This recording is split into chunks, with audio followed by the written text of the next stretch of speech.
자, 보시면요. 선생님이랑 오늘부터 해야 되는 거 열파트고요. 조금 이따 이 새끼는 졸 거라는 걸 서로 너 내가 안 졸면 상 준다. 어떤 거요?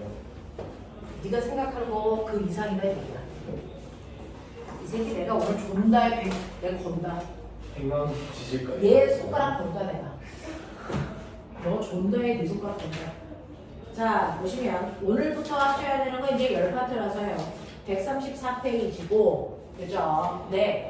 오늘하고 다음 주까지만 수업하면 2학년 거 끝. 그 다음 9월달부터는 3학년 거 들어갑니다. 3학년 내용은 헐입니다. 어려워요. 3학년 내용이 고등학교 내용하고 그대로예요. 그래서 대단히 헐입니다. 해보시면 알아요. 자, 그래서 2학년 때가 좋지 않았을까? 라는 생각을 좀 합니다. 지금 열 파트도요. 되게 가볍습니다, 사실은. 뭐 상대적으로 선생님 물리 파트이기 때문에 그렇게 느낄 수도 있겠지만 어쨌든 자, 열 파트도요. 3학년 내용에 비해서 대단히 가볍고요. 중학교 3학년은 생물도 지구과학도 내용 자체가 되게 무거워요. 왜냐면 고등학교 내용 그대로 내려와 있거든요. 그래서 3학년 거 내용 할 때는 조금 더 집중하셔야 될 것 같아요. 자, 보시면 오늘부터 하셔야 되는 게 뭐냐면 이제 이거 몇 단원이야? 7단원인가요? 8단원이네요.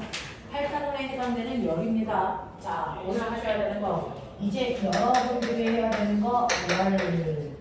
얘는요 한 번만 정신 차려서 들으면 사실은 그렇게 많이 어려운 건 없어.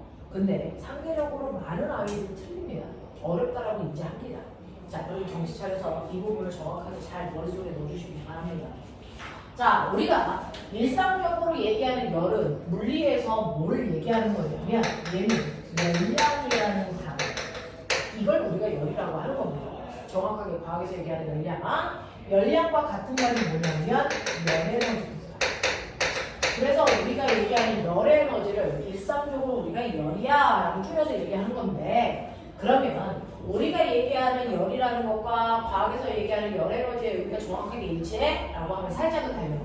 뭐가 다르냐면 너네가 일상적으로 얘기하는 열이라고 하는 건 어떤 물체가 얼마나 차고 뜨겁냐라고 하는 물체의 차고 뜨거운 정도를 너네들은 열이라고 해. 됐어? 네. 그러면 일상적인 용어에서부터 시작해서 열에너지가 뭔지 끌고 가볼 테니까 들어보세요. 자, 열이라고 하는 거 우리 일반적으로는 물체의 차고 뜨거운 정도를 얘기하는데요. 선생님이 이렇게 칠판을 만지고 있을 때요. 차가워! 라고 느낄 수도 있지만 어떤 애는 미지근해 라고 느낄 수도 있어요. 똑같은 차가운 정도인데 자 그래서 이렇게 물체의 차고 뜨거운 정도가 열인 건 맞지만 사람들마다 표현하는 게 주관적으로 다르기 때문에 얼마나 차갑고 얼마나 뜨거운지를 말만 듣고서는 정확하게 비교할 수가 없어. 됐어? 그래서 이렇게 차고 뜨거운 정도를 정확하게 비교하기 위해서 뭐로? 숫자로 표현합니다. 이 차고 뜨거운 정도를 숫자로 표현한 걸 우리 뭐라고 해? 이걸 온도라고 해. 됐어? 네. 그러면 우리가 알고 있는 온도 체계에는 전 지구적으로 몇 가지를 쓰겠니? 3가지. 됐어? 그 중에서 우리나라 사람들이 쓰는 건 뭐야? 섭씨라는 온도를 써. 우리 섭씨 온도 쓰죠? 섭씨 온도는 Q40라고 하고 다니는 도시 쓴단 말이야. 됐어? 근데 미국 놈들이 쓰는 건 섭씨 온도 안 써. 그렇지. 얘네들은 화씨 온도 써. 화씨 온도는 우리가 F라고 쓰고 다니는 F 이렇게 있는단 말이야. 자, 그런가 하면 과학에서는 섭씨도 화씨도 안 써. 과학 시간에 쓰는 온도는 절대 온도라는 걸 써. 됐어? 그래서 앞으로 고등학교에서 온도 대입해서 계산하는 문제들 더럽게 많이 나오는데 그 온도는 대문자 T로 쓰고 있는 절대 온도야. 얘는 과학자 이름 따서 켈빈이라는 단어를 써. 단위를 쓴단 말이야. 이렇게 3가지의 온도 체계를 쓰고 있는데 이러한 온도는 처음부터 있었던 게 아니고 과학자들이 다 만들어낸 거거든요. 그러면 이 온도를 만들 때 뭔가 기준을 잡고 만들었을 거 아니야. 그러면 그 기준은 뭡니까? 라고 하면 섭씨 온도와 화씨 온도는요. 물의 상태의 변화를 기준으로 만드는 온도야. 그러니까 물을 냄비에다 넣고 막 끓여. 그럼 물이 막 팔팔 끓기 시작하는 온도가 있을 거 아니야? 그걸 우리 뭐라고 그러니? 그걸 뭐라고 그러니? 물에 끓는 점 이렇게 부르잖아. 자, 거꾸로 온도를 낮춰서 물이 얼기 시작할 수도 있잖아. 그 얼기 시작하는 순간의 온도를 우리가 뭐라 그러니? 어는 점 이렇게 얘기해. 근데 똑같이 물의 상태 변화를 기준으로 만든 온도지만 섭씨 온도는 물이 끓기 시작할 때의 뜨거운 정도를 100이라는 숫자로 표현해. 얼기 시작하는 온도를 0이라는 숫자로 표현해서 얼기 시작해서 끓기 시작할 때까지의 그 열의 차이를 100등분으로 쪼갠 거야.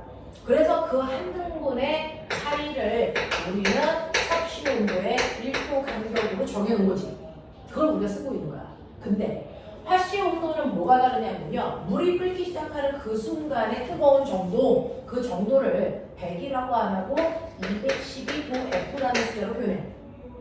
물이 얼기 시작하는 온도를 32도F라고 표현한단 말이야. 그럼 빠른 속도로 계산해. 이 사이의 온도를 몇 등분 하냐? 네, 얘를 180등분으로 똑같은 간격을 180등분으로 자르니까 훨씬 더 촘촘하겠지. 됐어. 그랬을 때 한 칸을 1도F라고 하는 온도체계로 표현한 게 화씨 온도야. 되겠어? 자, 그런가 하면 절대 온도는 뭔데요? 과학 시간에 왜 얘 써요? 라고 하면 너네 알아? 뜨거워지면 뜨거워질수록 기체의 입자들의 운동 속도가 뭐죠? 빨라지니까 기체의 입자의 운동 에너지가 커지는 거잖아. 됐어?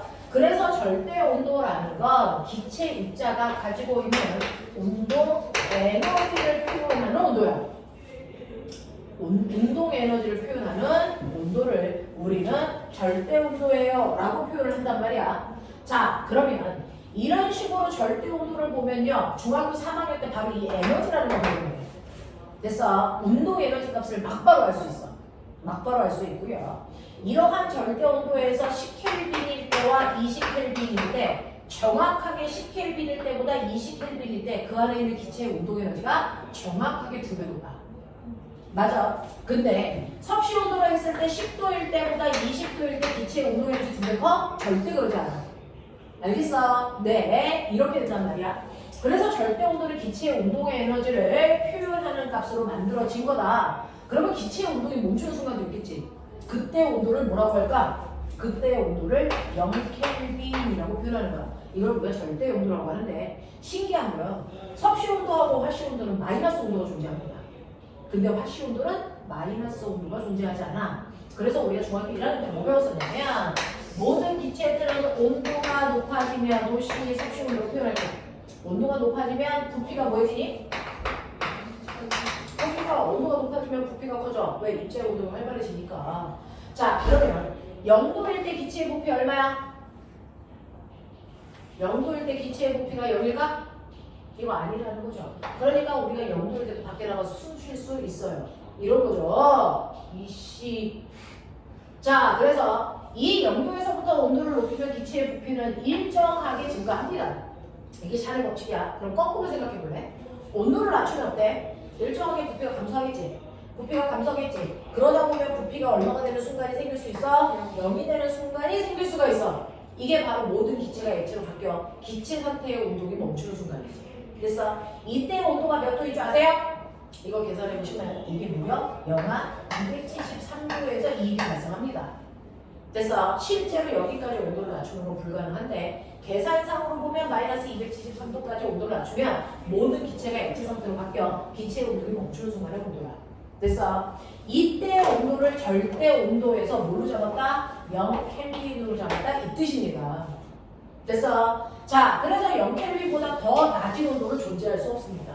이 얘기예요. 자, 근데 우리는 이런 식으로 온도를 에너지로 환산하기 좋은 절대 온도를 이용해서 과학에서 문제를 풀 거기 때문에 절대 온도를 써야 되는데 그러면 우리 교과서에 표현되어 있는 섭씨 온도를 다 절대 온도로 바꿔야 된다는 얘기죠. 자, 온도를 변화시켜 볼까요? 절대 온도는요. 섭씨 온도에다가 273도를 더하시면 정확하게 절대 온도예요. 맞아. 그러니까 우리가 알고 있는 어느 점 0도를 절대 온도로 바꾸면 얼마? 273켈빈이라는 뜻이야. 됐어? 끓는 점 100을요. 절대 온도로 바꾸면 373켈빈으로요. 이 사이의 온도 간격이 몇 등분? 몇 등분? 100등분이라는 게 섭씨 온도와 똑같아요. 맞아. 그래서 섭씨 온도에서 10도 올라가서 절대 온도 정확하게 10켈빈 상승한 겁니다. 온도 변화량이 똑같죠. 무슨 말인지 알겠어? 온도 변화량은 똑같다. 알겠지? 이렇게 됐다. 자, 그래서 이렇게 세 가지의 온도 체계를 우리가 쓰고 있어요. 자, 그 중에서요. 어떤 물체의 차고 뜨거운 정도를 그럼 우리는 이제 온도계라는 걸로 측정하겠죠. 자, 온도계를 이용해서 서로 다른 물질의 온도를 측정합니다. 그 중에서 A라고 하는 물체의 온도를 측정하니까 80도의 뜨거운 물 가능하죠. B라는 물체의 온도를 재니까 20도의 차가운 물 가능합니다. 이렇게 온도가 서로 다른 두 물체를 접촉시킵니다. 어떤 일이 발생할까요? 어떤 일이 발생할까요? 이렇게 접촉시키는 순간 너네들은 뭐하다고 느끼니? 아, 시원해 라는 느낌을 하죠. 이게 차가워서 시원한 거예요? 아니에요. 우리 몸에 있는 피부관과 그건 다릅니다. 얘가 얼마나 둔한지 설명해 보면 여러분들이 20도와 80도의 뜨거운 물에 오른손 왼손을 다 각각 담궈요. 그랬다가 꺼내서 둘을 같이 40도의 물에 담그면 20도에 있던 손은요 40도로 가면서 아 뜨거워 라고 느낍니다. 근데 80도에 있던 손을 40도에 넣으면 아 시원해 라고 느낍니다. 그러니까 우리 손은요 절대 온도를 느끼는 게 아니고 상대적 온도를 느껴요. 아까보다 차가워졌어, 아까보다 뜨거워졌어 이걸 느끼는 거지 얘가 몇 도야 이거 못 느껴요 우리 피부는. 됐어. 자, 그래서 이런 식으로 온도가 다른 물질을 접촉을 시키는 순간 어떤 일이 발생을 하냐면 열은 무조건 일방적으로 뜨거운 물질이 가지고 있는 열이 차가운 물질 쪽으로 확 하고 이동합니다. 열이 거꾸로 갈 수 있다 없다? 이거 절대 그럴 수 없다라는 겁니다.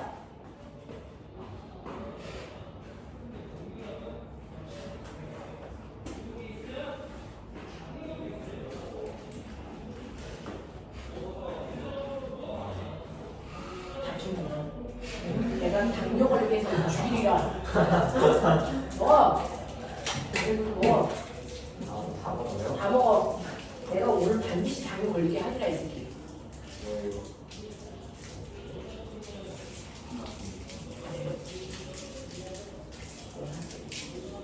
근데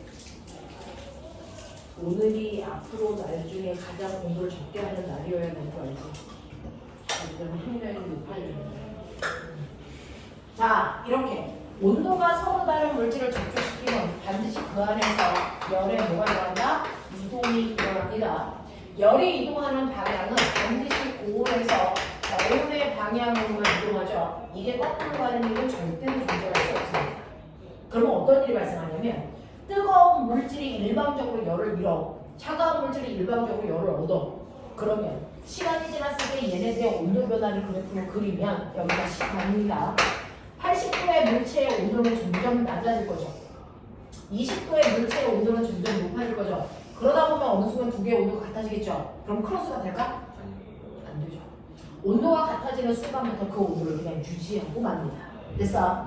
자, 이렇게 두 물체의 온도가 같아지는 순간에 우리가 뭐라고 하냐면 열평형 상태예요. 이렇게 얘기해요. 열평형 상태. 됐어? 그러면 열평형이 몇 도에서 일어나는데 나는 게 시험 문제 나온다고요.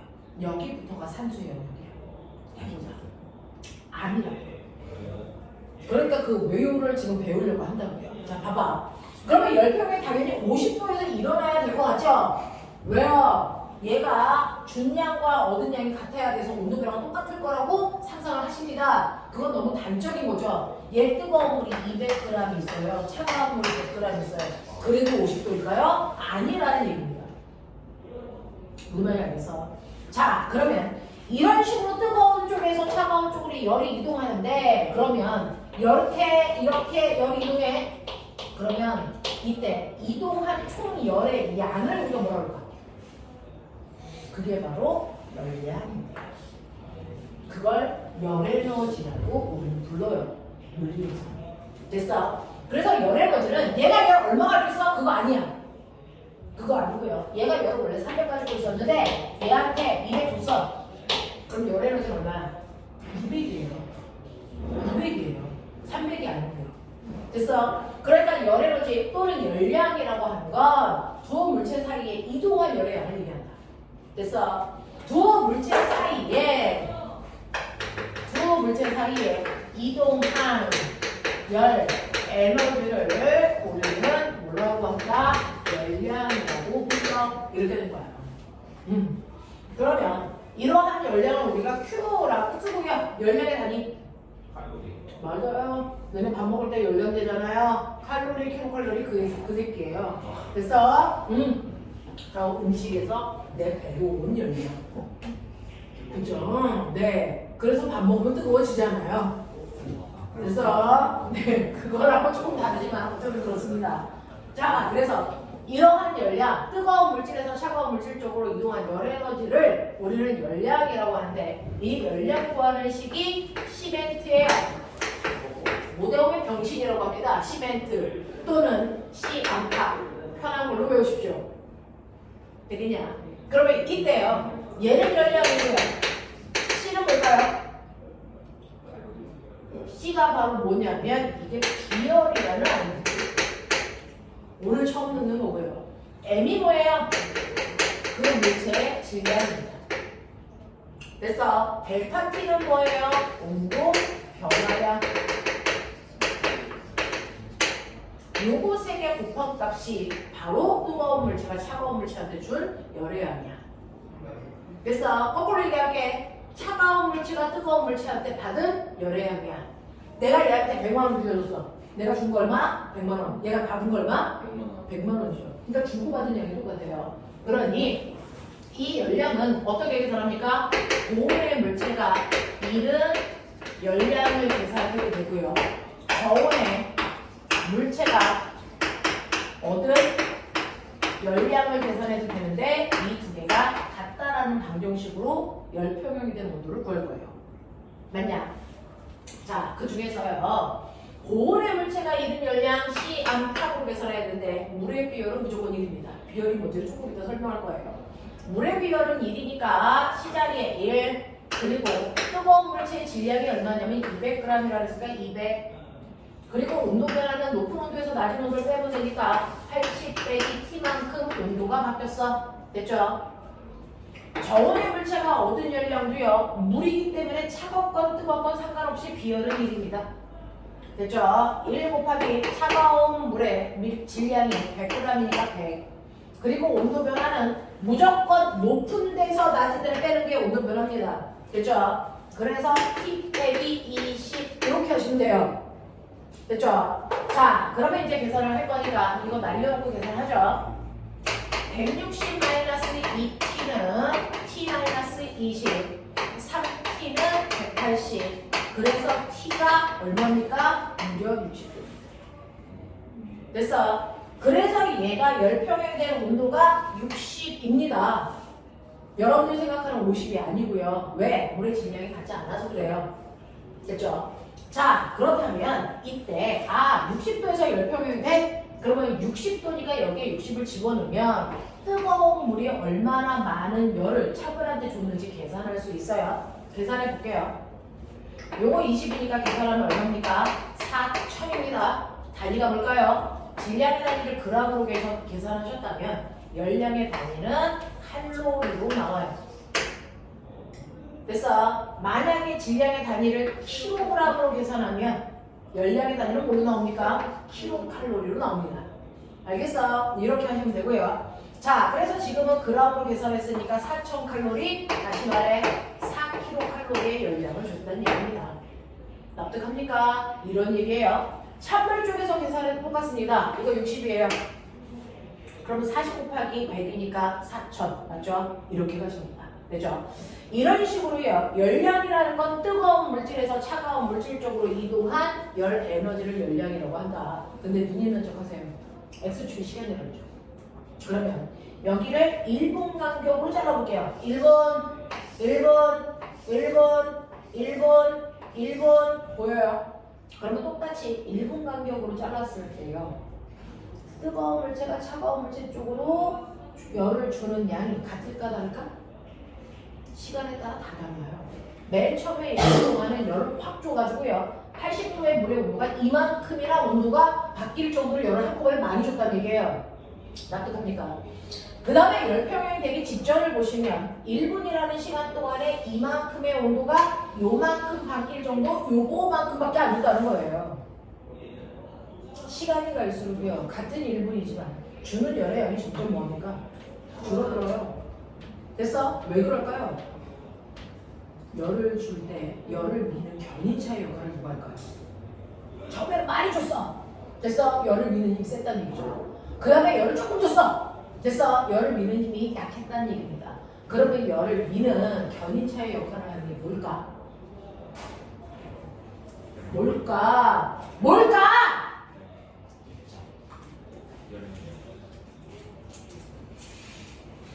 두 물체 간의 온도 차이. 두 물체 간의 온도 차이예요.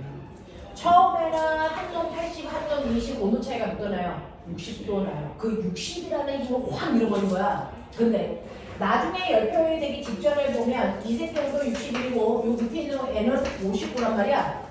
그래서 온도 차가 2도밖에 안 나. 그러니까 열을 미는 힘이 약해졌겠지. 그랬다가 온도가 같아지면 열을 미는 힘이 생기지 않습니다.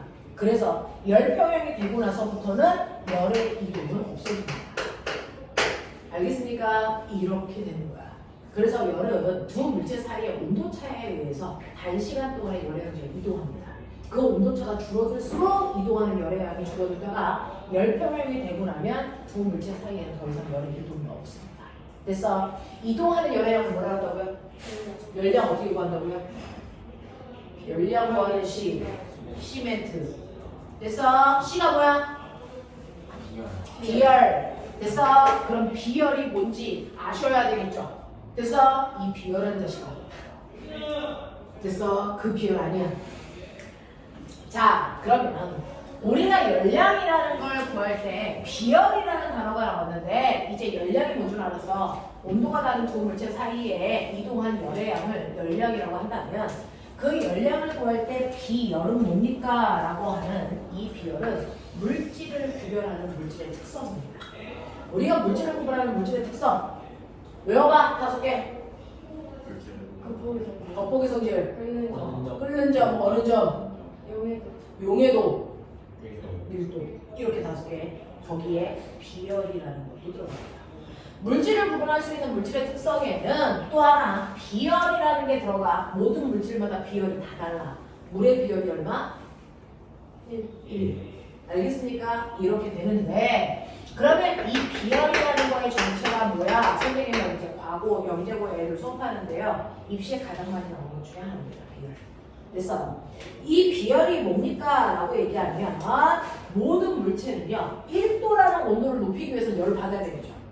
그러면 받는 열의 양이 다 똑같을까 다를까? 달라요. 1도 올라가는 속도가 다 달라요. 됐어? 그래서 비열은 모든 물질을 1kg을 가져다가 1도 온도를 높이기 위해서 필요한 열 에너지를 비열이라고 해요. 됐어? 조건이 있습니다. 물질은 많을수록 1도 높이기가 어렵죠. 그러니까 모든 물질을 다 똑같이 몇 킬로 자르는 거야? 1kg를 자르는 거야. 됐어? 그러니까 이렇게 두 개가 그릇이 있는데 하나는 1kg의 물 집어넣었다고 치자. 됐어? 하나는 1kg의 모래 집어넣었다고 치자. 둘 다 초기 온도를 10도라고 치자. 그러면 이제 나는 얘가 1도 올라가 11도가 될 때까지만 온도를 열을 가해주면 돼. 되겠어? 그래서 나는 이렇게 햇빛을 통해서 열을 가할 거야. 그러면 이렇게 열이 갈 거 아니니? 그 중에서 모래가 정확하게 1도 올라갈 때까지 필요한 열 에너지를 계산해 보니까 얘는 열을 얼마 받아야 되냐면 20이라는 열을 받으니까 1도 올라가. 그렇다면 모래의 비열은 20입니다. 되는 거야. 맞아? 네. 자, 근데 물은요. 20이라는 똑같은 열을 받았는데 온도가 꿈쩍도 안 해. 됐어? 그래서 1도 올라갈 때까지 열을 계속 줬더니 얘는 얼마의 열을 받아야 되냐면 200의 열을 받아야 겨우 1도 올라간다는 거지. 그럼 물의 비열은 얼마니? 200이야. 알겠어? 이런 얘기야. 아, 모래의 비열은 20인데 물의 비열은 200, 5, 10배 커? 이런 느낌이야. 자, 그럼 내가 똑같이 얘네들한테 200이라는 열을 줘. 그럼 모래는 몇 도 올라갈까? 200이라는 열이 얘 10도가 1도 올라가는데 20씩 열이 필요하니까. 그러니까 10도 상승할 수 있어. 그럼 모래는 몇 도 올라갈까? 겨우 1도 올라가. 1점이 증가하는 거예요. 네. 그래서 보시면요. 얘네들의 비열의 비가 몇 대 몇입니까? 비열의 비가 1대 10인데요. 똑같은 열을 줬을 때 온도가 올라가는 온도 변화 비율이 몇 대 몇입니까? 10대 1. 그럼 비열이 클수록 온도가 잘 올라가지 않는다는 뜻입니다. 그래서 비열이 큰 물질일수록 온도가 잘 안 바뀌어. 알겠니? 이런 얘기야. 근데 네 몸에 물이 얼마 있니? 70%야. 우리 몸에 물이 차지하는 비중이 무려 70%야. 여러분들의 몸무게가 70kg이면 그 중에서요. 얼마? 49kg이 물의 질량이라는 얘기야. 그래서 이 정도가 되는 건데, 자 그러면 이런 식으로 우리 몸에 물이 차지하는 비율을 많게 하나님이 만든 이유가 있을까? 방법은 뜨거워져요. 답을 치라고. 우리 몸에 물이 무려 70%나 차지하죠. 엄청나죠. 근데 식물은 몸에 물이 차지하는 비중이 90%예요. 훨씬 더 많아요. 자, 이렇게 비열이 큰 물로 우리 몸을 만든 이유 당연히 있습니다. 무슨 이유일까요? 한여름, 한겨울 온도 변화가 크더라도 내 몸의 체온 변화는 작아요. 그래서 체온을 유지하기 쉬우라고 그렇게 만든 겁니다. 알겠어? 자, 이런 식으로요. 지구상에 있는 모든 물질은 각각 다 1kg로 잘라서 가져다가 1도 높이 들어도 필요한 열량이 다 다르다. 그걸 비열이라고 한다. 알겠습니까? 네. 그러면 이러한 비열이 다른 물질들로 되어 있는데 그것 때문에 나타나는 현상이 있어? 엄청난 현상이 있어요. 그래서 설명한 겁니다. 자, 모래와 물로 되어 있는 어디니까? 해안가. 그래서 해안가에 낮에 햇빛이 쨍쨍 내려지면 바다로 가는 열이나 모래로 가는 열은 똑같아요. 하지만 비열이 달라 온도가 올라가는 속도가 다르다는 거죠.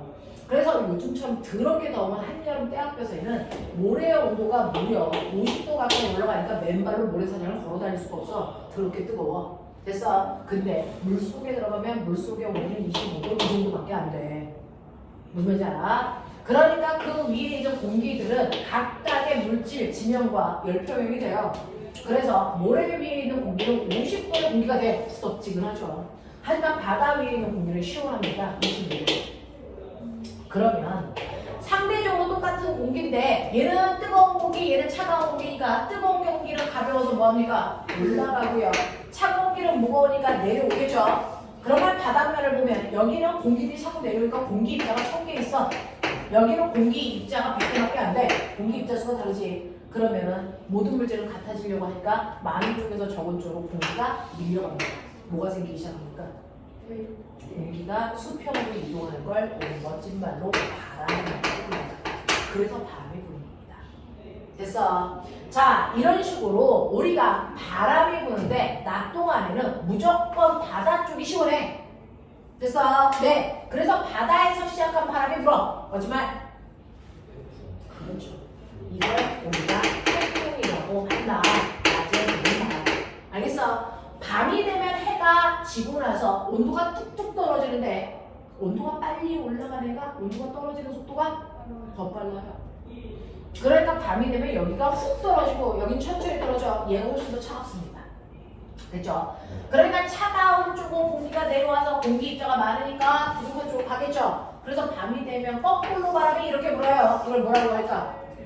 이걸 육풍이라고 합니다. 육지에서 부는 바람, 바다에서 부는 바람. 그래서 밤이 되면 육지에서 바람이 불어, 육풍이 불어. 이게 바로 해안가에서 부는 바람입니다. 낮과 밤에 부는 바람. 그래서 이걸 합해서 우리가 뭐라 그러냐면 해육풍이라고 불러. 됐니? 이게 비열차 때문에 만들어지는 바람이야. 그러면 이러한 해안가와 똑같은 구조를 가지고 있는 게 넓게 보시면 우리나라 그 자체가 우리나라가 해안가인 거 아세요? 우리나라는 삼면이 바다로 둘러싸여 있는 거지만 반도 국가예요. 삼면이 바다이면 반도라고 하고요. 사면이 바다이면 섬이라고 불러요. 우리나라는 삼면만 바다니까 반도 국가라서 한반도라고 부르는 겁니다. 그러면 낮과 같은 그래서 상황을 만드는 계절이 언제입니까? 여름이죠. 그러니까 여름에는 바다가 시원해서 바다에서 육지 쪽으로 바람이 불어요. 그래서 여름에 부는 바람은 동서남북 읽을 수 있죠. 무슨 풍이 붑니까? 남동 계절풍. 여기가 남동입니다. 그래서 우리나라 여름철에 부는 바람 남동 계절풍이 생기는 이유가 비열차 때문이에요. 그래서 겨울철이 되면 거꾸로 바람이 이렇게 불겠죠. 무슨 풍이 붑니까? 북서 계절풍이 불죠. 그래서 해류풍하고 똑같이 우리나라에서 부는 계절풍이 바로 비열차에 의해서 생긴 현상이다. 알겠습니까? 이런 것들이에요. 이제 비열이 뭔지 알겠죠? 네, 모든 물질 1kg을 1도 높이는데 필요한 열 에너지를 비열이라고 한다. 비열이 클수록 온도 변화가 작다. 그게 물이다. 알겠습니까? 이렇게 됩니다. 자, 그러면 이러한 비열이라고 하는 것과 질량과 온도 변화가 열량을 만든다. 알겠습니까? 네, 그래서 Q는 C 않다. 이해되시겠어? 이렇게 가시면 됩니다. 되겠죠? 자, 이런 식으로 해서 여러분들이 비열이라는 것도 조금 알아주시면 이런 식으로 온도가 다른 물질들을 접촉합니다. 접촉하면 항상 뜨거운 쪽에서 차가운 쪽으로 열이 이동한다 그랬고요. 이동한 총 열의 양을 뭐라고 그랬어? 열량 구하는 식. Q는 시멘트. 알겠어? 네. 근데 열이 이동한다며. 선생님이 칠판에 손을 닿았을 때 시원하다고 느끼는 건 지금 내 손에 있는 열이 칠판 쪽으로 뺏기기 때문에 내가 시원하다고 느끼는 거야. 칠판이 시원해서가 아니야. 알겠어? 냄비를 만지면 뜨겁다고 느껴지는 이유는 뭘까? 냄비에 있는 열이 내 손으로 오기 때문에 뜨겁다고 느껴지는 거지 냄비가 뜨거워서가 아니라고. 알겠어? 우리가 느끼는 차고 뜨거운 정도는 열의 이동을 느끼는 거야. 열 이동. 알겠어? 자, 그러면 이렇게 온도가 다른 물질을 접촉하면 열에 뭐가 일어나야 된다? 이동이 발생한다. 그러면 열을 이동시키는 방법. 열은 어떻게 이동하는 거야? 열을 이동시키는 방법은 세 가지가 있습니다. 그래서 열을 이동시키는 방법에는 세 가지가 있는데 첫 번째 전도라는 방법이 있고 배수라는 방법이 있고 복사라고 하는 이 세 가지 방법으로 열을 이동시켜요. 납득합니까? 그 중에서 전도라고 하는 방법으로 열을 이동시키는 물질들은 고체 상태의 물질들이 열을 이동시킬 때 전도라는 방법을 써요. 대류는 액체나 기체 물질에서 열을 이동시킬 때 쓰는 방식이에요. 그래서 복사는요. 어떤 물질도 없는 공간에서 열이 직접 이동하는 형태예요. 예를 들어서 태양에서 지구까지 열이 와야 되잖아요. 그러면 여기에 어떤 물질을 이용해서 태양에 있는 열이 올까? 아무 물질도 없잖아요. 그러니까 햇빛이 직방으로 지구에 직접 온다고요.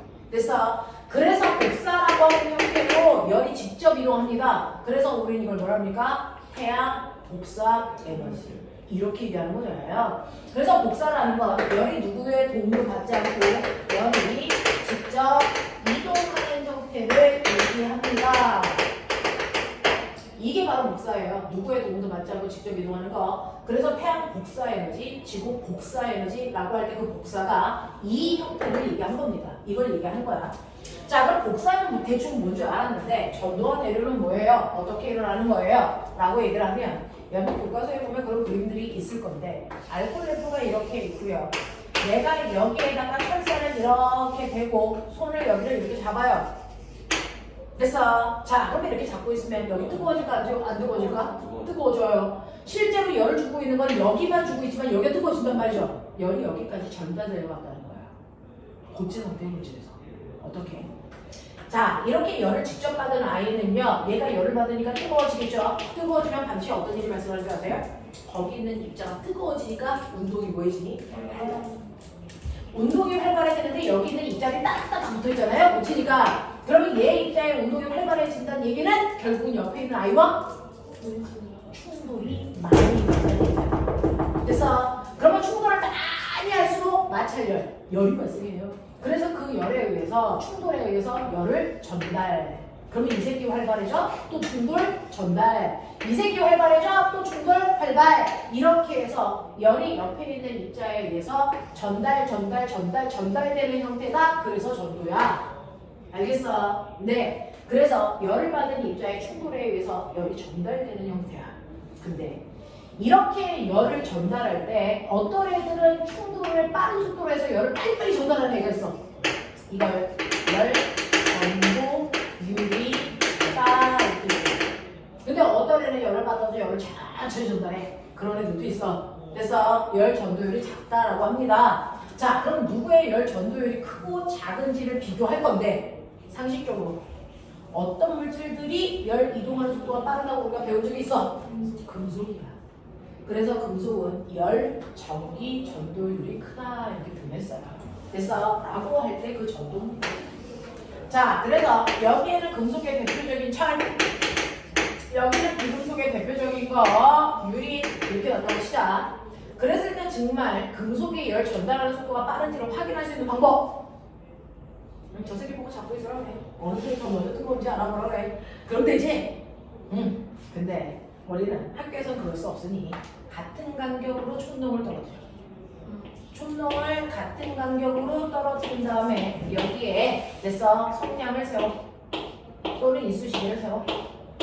됐어? 네, 세워놓고 나서 불에 두면 이 열이 전달해 오면 촌농이 녹아서 떨어지겠죠. 그 떨어지는 속도를 보면 어떤 물질이 열 전도율이 큰지를 확인할 수 있어요. 가능하겠죠. 네, 이런 겁니다. 대류는 뭡니까? 이렇게 물리 파트 가르칠 때가 제일 좋아요. 진짜 오늘 안에 당연 배우고 말겠구나 이 새끼. 꼭 걸려라 이 새끼야. 자, 대류는요 액체나 기체 물질을 통해서 여기 이동하는 건데 이렇게 냄비에 물 집어넣고 엄마가 물을 끓이죠. 그래서 우리는 라면 끓여 먹잖아요. 오케이, 가장 좋아하는 거. 자, 그러면 여기에다가 이렇게 알콜레솔을 한쪽에만 발라놓고 치자. 그러면 직접 열을 받아서 뜨거운 아이는 여기부터 뜨거워질 거잖아. 그러면 여기에 있는 입자들이 열을 받네. 그럼 어떤 일이 발생한다고? 운동이 활발해지면 입자와 입자 사이의 거리가 멀어지죠. 입자와 입자 사이의 거리가 멀어지네. 뭔가 느껴? 뭐가 일어나냐면 밀도, 블러드, 느낌이 그냥 질량이야. 그러니까 내가 열을 가하면 이 입자들의 개수는 변화가 없어. 질량은 일정하지만 얘네들이 차지하는 부피가 뭐해지니? 커져. 그럼 밀도가 뭐해지니? 작아진다는 얘기는 가벼워졌다는 얘기죠. 그럼 이 새끼들 뭐하니? 뜨겠죠. 그래서 열받은 입자들은 밀도가 작아지니까 얘네들이 뜨면 이 자리가 비니? 여기에 있는 차가운 애가 내려와 채워. 그러면 차가운 애가 또 열받아. 그럼 또 올라가. 또 차가운 애가 내려와. 그래서 전체 물이 뜨거워지는 거야. 그래서 불을 여기만 집어넣어서 가열해도 물 전체가 뜨거워지는 이유가 그래서 액체나 기체가 열받으면 이렇게 대류 현상이 일어나기 때문입니다. 이걸 우리가 열대류라고 하죠. 알겠습니까? 이렇게 됩니다. 그래서 열을 받은 입자가 열을 가지고 직접 이동하는 형태. 그래서 열받은 입자가 직접 이동하는 형태가 대류. 그래서 얘는 열을 받은 입자가 직접 이동할 수는 없어. 충돌을 통해서 열을 전달해 주는 거고 얘는 열 혼자 가는 거고. 알겠어? 네. 자, 꼬맹아 이거 열. 그래서 전도시켜. 그렇지. 열만 가야 돼. 열만 가야 돼. 그래서 자, 대류시켜. 네. 대류. 열받은 입자가 직접 열 가지고 오는 거야, 이 새끼야. 대류. 가지고 와, 일로. 그거야. 맞아. 와, 이게 대류야. 열받은 입자가 직접 이동하는 거. 그치? 자, 그러면 가. 복사. 맞지? 열받는 게 복사. 무슨 말인지 알겠냐? 이렇게 없어. 그래서 열을 옆으로 건네줄 거냐, 아니면 열받은 입자가 직접 열을 갖고 이동할 거냐, 아니면 열만 던질 거냐. 알겠어? 이거지. 이게 전도 대류 복사야.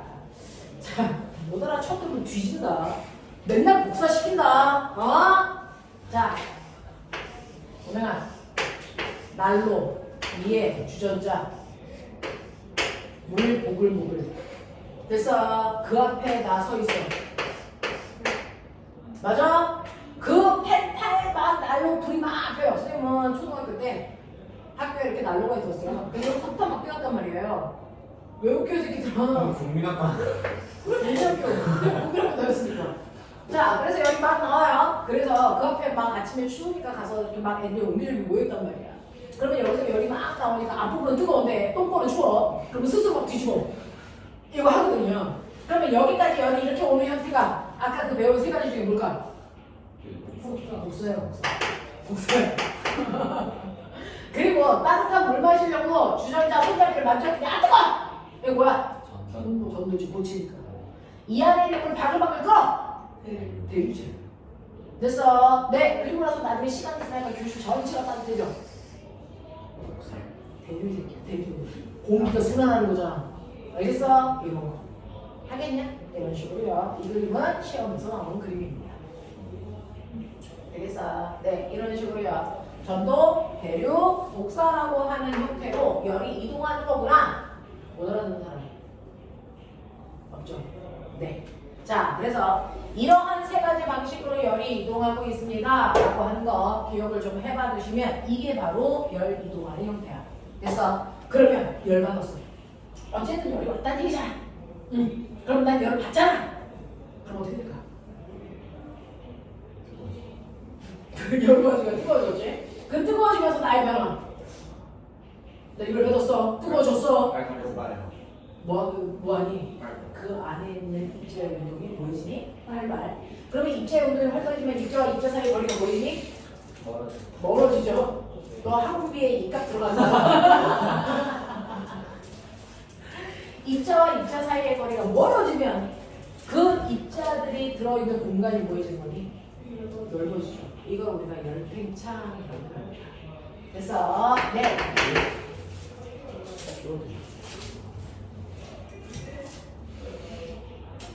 와, 안전마. 신기하다. 자, 그래서 이렇게 열을 받으면 그래서 열받은 입자의 운동이 활발해져서 이렇게 입자들이 있었는데요. 열받으니까 열받은 입자들의 운동이 활발해져서 입자와 입자 사이의 거리가 멀어집니다. 그래서 입자가 이렇게 됩니다. 자, 그래서 얘네들이 들어있는 공간이 넓어지겠죠. 그래서 네, 물질들의 길이가 길어진다든가 또는 부피가 커집니다. 이거를 우리가 싸자고 뭐가 일어난다? 열팽창이 일어나고 있어요. 이렇게 얘기해요. 그래서 열받으면 무조건 열팽창이 발생합니다. 되겠냐? 근데 그걸 단적으로 보여주는 게 너네 뜨거운 물 속에 찌그러진 탁구공 집어넣으면 어떻게 되냐? 걔가 펴져요. 부피 팽창한 겁니다. 그래서 자, 이런 식으로 열팽창을 하는데 이러한 열팽창은 부피 팽창 또는 길이 팽창 이런 게 있어요. 고등학교에 올라가면 선팽창, 부피 팽창 뭐 이런 거 배우는데 여러분들은 통신에서 그냥 열팽창이라는 단어밖에 안 써. 그래서 열받으면 입자의 운동이 활발해져서 열팽창이 일어난다. 그 열팽창은 기체, 액체, 고체 중에 누구의 열팽창이 가장 잘 일어날까? 기체죠. 그다음 액체, 고체입니다. 그래서 기체의 열팽창을 이용한 가장 대표적인 게 아까 찌그러진 탁구공을 뜨거운 물에 집어넣으면 펴지는 게 기체의 열팽창이고요. 또 뭐 있냐면 열기구가 기체의 열팽창을 이용한 거예요. 그래서 네, 그런 다음에 액체 열팽창을 이용한 게 뭘까요? 생각한다고 알리니? 액체 온도계. 그래서 겨드랑이에 끼면 그래서 온도계의 온도가 높아지면서 그 안에 있는 수은이라는 액체의 부피 팽창. 그래서 얘가 수은 올라오는 거예요. 알겠어? 네, 열팽창. 그 다음에 고체 열팽창을 이용한 도구를 만들어서 우리가 씁니다. 그게 뭐냐면 태어나서 생전 처음 듣는 거라서 머리를 돌려봤더라고. 우리는 아직 몰라요. 그래서 온도 조절. 그래서 온도를 조절해야 되는 전기 제품 안에 다 들어가 있어요. 화재 경보기 속에도 들어가 있어요. 그래서 네, 이게 온도 조절 장치라고 하는 바이메탈인데요. 열팽창이 모든 물질마다 다 다른 거 아세요? 그래서 아까 비열이 물질의 특성인 것처럼 열 팽창률도 물질의 특성입니다. 됐죠? 자, 그래서 이런 식으로 열 팽창률이 다른 두 개의 금속을 접촉시키면 아예 붙여, 본드로. 그래서 이렇게 한단 말이야. 본드 붙여놔. 자, 그 중에서요. 열 팽창이 누가 더 크냐면 B의 열 팽창이 A의 열 팽창보다 크다라고 하자. 그래놓고 내가 여기를 막 가열을 합니다. 이 새끼 더럽게 열받겠죠. 그러면 온도가 막 올라가면서 얘가 팽창을 합니다. 자, 열 팽창률이 더 크니까 B는 이만큼 늘어나고 싶지만 A는 요거밖에 안 늘어나. 근데 본드 붙여서 얘가 이렇게 튀어나올 수가 없어. 맞아? 튀어나올 수가 없는데 얘는 길이가 더 길어져야 되고 얘는 짧아야 된단 말이야. 그럼 튀어나올 수가 없는데 길이의 변화가 달라. 그럼 어떻게 될까 이 새끼? 터져. 웬만하면 터져. 폭탄이야. 어떻게 될까? 에너지. 얘가 휩니다. 휘어. 얘가 이렇게 올라가요. 이렇게 올라갑니다. 그래서 이렇게 휘어져요. 늘어나면서. 그러면 어떻게 되냐면 A 같은 경우에는 늘어난 길이가 요거밖에 안 되는데 B는 이렇게 되잖아요. 길이 차이 때문에 휘어지는 겁니다. 그래서 굽는 현상들이 생겨요. 그러면 여기에다가 이렇게 전선을 연결을 해서 이렇게 연결을 해놓으면 이게 다림이거든요. 다리면 온도 조절 온도가 해보고 다르잖아요. 그래서 실크 같은 경우에는 한 40도에 미지근한 온도를 이렇게 다려야 돼요. 근데 여러분 면티 같은 거 180도 이렇게 다려야 된단 말이죠. 근데 실크 40도에 맞췄는데 이 새끼가 180도까지 올라가. 그래서 그럼 절대 안 되잖아요. 그러면 40도에 맞추면 40도보다 온도가 높아지려고 하면 전류를 끌어버려야 돼요. 그래서 그걸 스스로 조절하는 게 그 안에 바리메탈이 같은 거 있어요. 그래서 내가 40도에 맞추면, 그죠? 얘가 이렇게 수평으로 있을 때는 전선이랑 연결되어 있다가 얘가 휘어져 뜨면 전선이랑 분리되죠. 그러니까 전류가 흘러가는 거. 안 흘러요. 이렇게 되는 거야. 그래서 그러고 나서 전류가 안 흐르면 식겠죠? 그럼 얘가 다시 제대로 돌아와요. 그럼 다시 전선이랑 연결되죠? 그럼 전류 흘러요? 다시 떠요? 안 흘러요? 그래서 온도 조절하는 겁니다. 알겠어? 그래서 이렇게 온도 조절을 하는 장치 안에 바이메탈이라는 게 들어있고, 잘 봐. 팽창률이 클수록 더 기내가 바깥쪽으로 온다. 그래서 열팽창 하면 열팽창률이 기내가 바깥쪽으로 가요. 무슨 말인지 알겠어? 네. 혹시 얘를 아주 차갑게 하면 거꾸로 수축하죠. 수축. 그러면 수축했을 때 열팽창률이 큰 애가 더 많이 길어지고 차가워지면 더 많이 줄어들어요. 알겠어? 길이 변화가 심하다는 얘기입니다. 그러면 거꾸로 차갑게 하면 얘는 짧아지고 얘는 길어지니까 꼭 이렇게 되죠. 무슨 말인지 알겠어? 네, 이렇게. 그죠? 자, 이런 식으로 만들어 놓은 게 바로 바이메탈이라는 아이였어요. 자, 책 잠깐 보죠. 미친 듯이 달렸어요. 네, 이 새끼는 사탕을 10개째 쳐주시고 계십니다. 자, 134페이지 보시면요. 그 중에서 온도라고 하는 거, 물체의 차고 뜨거운 정도를 숫자로 표현한 거 온도라고 해? 라고 했습니다. 자, 그 중에서 차갑다, 뜨겁다를 밑에 있는 그림에서 어떻게 표현할게? 그 동글뱅이 옆에 있는 조그만 줄 알아? 줄의 개수를 다르게 그려요. 이게 과학적 습관이에요. 왼쪽은 줄이 몇 개 있어요? 2개 있죠? 오른쪽에는 줄이 몇 개 있어요? 한 4개 있겠죠?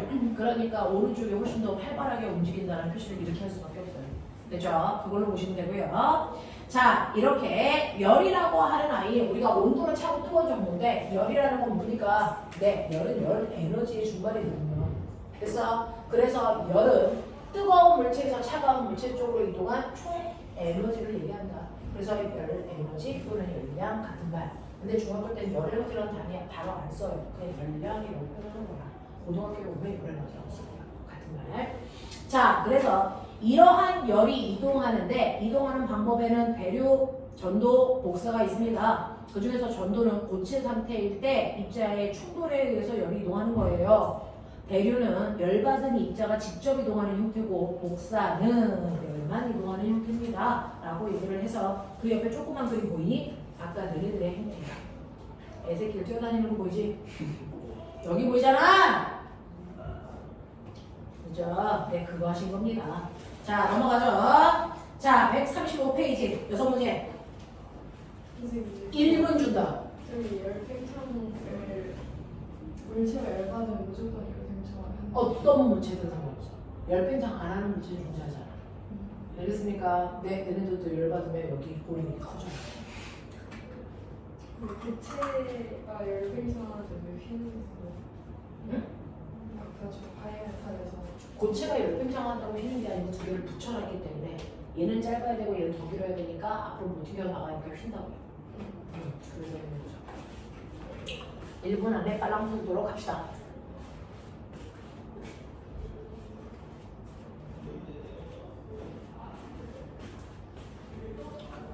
민성 5분달 학원비 100만원. 이름은 사탕값 10개.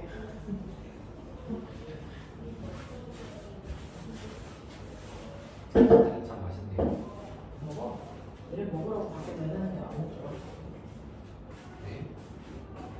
어제요? 목소리다 내놨었잖아. 진짜요?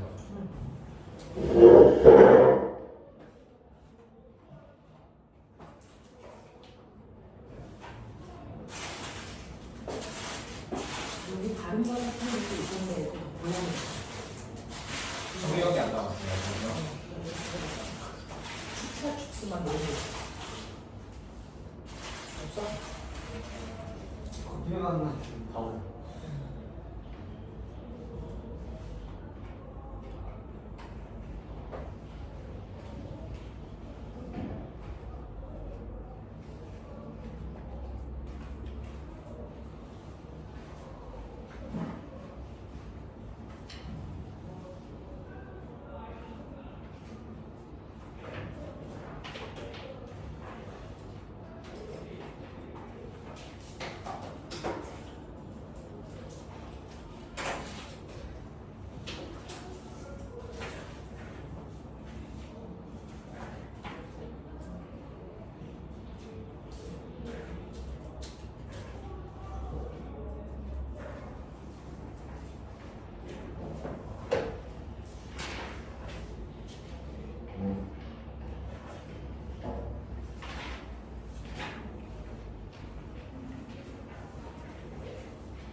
아까 저 온도 변화랑 온도 변화를 할때 T에서 20도를 뺐었잖아요. 네, 이거 오늘 전화를.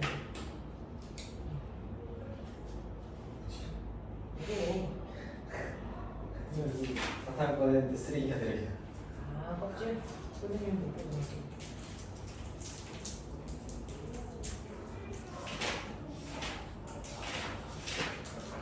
카페인 주문.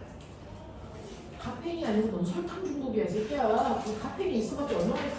지금 다못 잡고 이거 먹고 밤에 못 자는데 왜 불러서야 이 새끼야. 이거는 그렇지. 그건 얘가 하는 거야.